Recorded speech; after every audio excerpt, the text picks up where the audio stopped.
Hey guys, Zerkaa here and welcome to another FIFA 14 informational video, and this one is the big boy. I've uploaded two previously today. If you want to go check those out, there'll be annotations on the screen. Anyway, so this one is the most important one purely because this changes the whole fundamentals of the game, how the game works and how you'll go about building your sides, and adds a whole new element to the game anyway, because the other ones have just been like kind of small little changes here and there, just like kind of tweaks. This one is a big difference, right? So as you know, if you watch my last one, you'll know that formation cards no longer exist. So that means the formation no longer affects your chemistry. So obviously players don't have a formation assigned to them. So instead of having a formation assigned to them, they now have something new assigned to them, and that is a playing style. Now, when I first heard about this, it's kind of strange. When they explained it to us, I was kind of confused as to what they was going about it. But it's actually quite interesting. It could lead to some interesting styles of play, but it could also lead to some exploits, and we can discuss those throughout the video. So, what it is, every player has a playing style assigned to them. Some of these playing styles would include an anchor, finisher, engine, a powerhouse, and a shadow. And you'll see that that's the little three-letter abbreviation underneath the player's actual picture. And obviously, like, anchor is ANC, finisher is FIN, engine ENG, and powerhouse POW. You get the idea. But there's a few other ones that aren't actually confirmed. Apparently, there's around 20 or more, and these now actually are consumable. So essentially, these are replacing formation cards, so to speak, because these are now available as consumables. So obviously, you have to go onto the market to go out and you can buy whatever card you want for your player. Now, what these playing styles do is they affect the attributes of your player. As you can see on the left-hand side here, Joe Hart has WAL. I'm guessing that means wall or something along those lines. His diving, his hand, and his kicking have improved. Things like finisher will improve your heading and your shooting, I guess. Things like, what else could there be? I think the shadow improves your defending and your pace. Engine improves your pace and your attacking play. I think you see the team they got right now. Powerhouse also improves. You see on the screen, it improves your defending and your passing, I believe it is. You see the left wing and the right wing have that on, and now this will open up some new styles of play. You can see that you put like engines on your wing backs. It means they're going to run up and down the pitch a lot because they're going to obviously because those stats have changed. Powerhouses are more likely to stay back. There's a few on here that I haven't actually seen so far. Or no one actually knows what they are. They're not confirmed. Obviously, I can hazard a guess at some of them. Some of these you can actually see on the screenshots. One of them is BAS, and that was assigned to a goalkeeper, 2 defenders, and 2 centre mids. So I don't know what that is. I can't even hazard a guess of a word that could be. Obviously, you guys, if you want to leave a comment on any of what you think any of these are, then please feel free to do so. And the next one is MRK, which I'm assuming is something to do along lines with marking. Then there's GRD, which is assigned to Daniel Sturridge. Look at the top of the screen there. And I'm assuming that's greed. I think that improves their finishing and their dribbling. WAL, which is assigned to Joe Hart. So as I said, I think that's along lines with wall. There's ARK, which is assigned to Pirlo in centre mid. And I'm assuming that improves... I'm guessing that's like an archer. It probably improves their passing and heading or something along those lines. Then there's another one assigned to some centre backs, which is SEN, which I can't think of anything on top of my head right now of what that could be. Obviously, you guys probably can.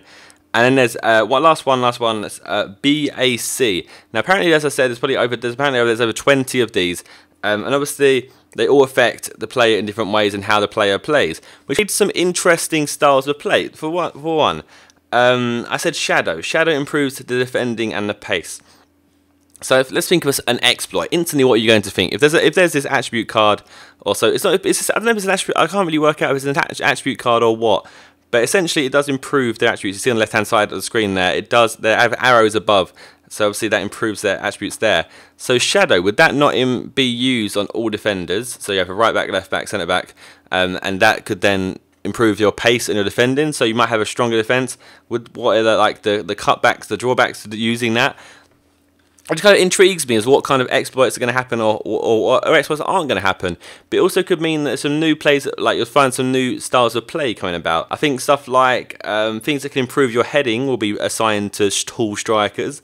And then things that, like right backs and left backs, you have like a Kyle Walker, Danny Alves type player.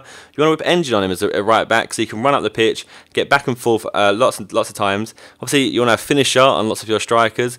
So it opens up a whole new kind of dynamic of play style, and whether or not these will be really, really obvious in game of how, like, let's say for example you have, let's say Daniel Sturridge because he was on the game.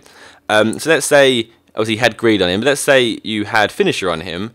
what is the difference between the guy with finisher on Daniel Sturridge, and what is the difference between the guy with like powerhouse on Daniel Sturridge? How much different does he play, and how will it? That's the thing that's quite interesting. How will it change the game? And so yeah, that is what has replaced formation cards for now. It hasn't really been explained in complete depth to us.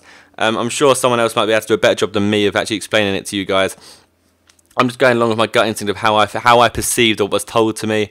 And obviously I noted it down when I was having the presentation given to me, and that's what I've noted down. So if any of you guys want to hazard a guess at what any of those 3-letter abbreviations are, then please feel free to do so. Any other ideas you may have of how that could be exploited, what other playing styles there could be that haven't been shown in any of these screenshots so far.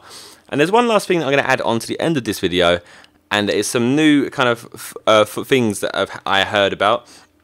Also whilst at the presentation, I heard that loyalty now plays a part in chemistry. So apparently, if say you get a player in a pack, it adds 1 chemistry to that player. He is instantly loyal to your club. And apparently then, if you was to get a player and buy him on the marketplace, obviously he has 0 chemistry, but you can then earn that loyalty by playing him in X amount of games. I don't know how many games it could be, probably like 10, 15. But you can actually earn the loyalty of that player to improve your chemistry. I don't know how much that's going to affect the chemistry and how much it's going to change. One last thing as well is that managers now no longer just have nationality. They have nationality and a league, but the league can be changed in the market. Obviously the nationality can't, because that's just retarded. But the league that they roam around in can be changed right now. So you can actually go into the marketplace and change. Say you had Alex. Actually, he's retired, isn't he? Let's say David Moyes. You can change David Moyes from a BPL manager into a Bundesliga manager. So that's quite interesting, because then I guess that could then have some interesting fundamentals I'm looking at. Interesting dynamics, because then you could have, say you had a Scottish team that played in the Bundesliga somehow, and there wasn't any Scottish managers that actually was in the Bundesliga. You can now have David Moyes over there, and it'll work out for you, and you can improve your chemistry. I know a lot of you guys who don't use managers, but we'll see how that affects the chemistry. But anyway, that is what's happened this year. That's the biggest change that has been announced so far. As I said, more is going to be announced at Gamescom. Hopefully I can get out there and find out. Well, I'm going to Gamescom. Hopefully I can find out this information and give it to you early enough as possible. If you enjoyed the video, and please leave a like. As I said, any ideas on what other playing styles there could be, or how it could actually really affect the game, then please leave a comment, give it, expressing your opinion, and I'll read all comments. I love reading comments. Please leave a like on the video, and I'll see you guys next time. Goodbye.